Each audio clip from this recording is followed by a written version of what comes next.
tidak menginginkan hal itu terjadi, maka satu koman dan maju 5 langkah revolusi teman-teman.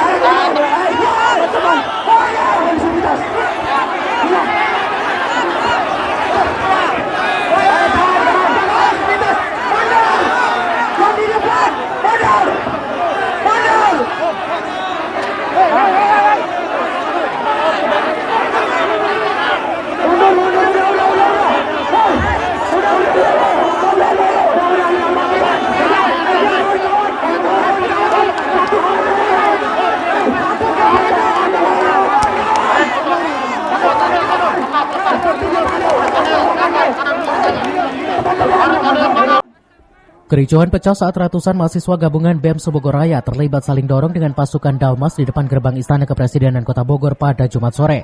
Mereka bahkan terlihat baku hantam lantaran aksinya diadang pasukan Dalmas dan Kawat Duri. Beruntung bentrokan dapat diredam setelah sejumlah provokator ditangkap dan diamankan petugas. Sebelumnya masa mahasiswa sempat menggelar aksi long march keliling seputar jalur SSA hingga memblokir ruas jalan depan istana. Dalam aksinya para mahasiswa memprotes mahalnya harga kebutuhan pokok dan kelangkaan BBM hingga wacana penundaan pemilu. Dalam orasinya selain menganggap pemerintahan Jokowi gagal, mereka juga menuntut Menteri Perdagangan mundur dari jabatannya. Aksi baru bubar setelah perwakilan staf Istana Kepresidenan datang menemui masa aksi di lokasi. Rencananya aksi serentak Aliansi Mahasiswa Indonesia akan terus digulirkan hingga beberapa hari ke depan. Dari Kota Bogor, Herman Bons melaporkan.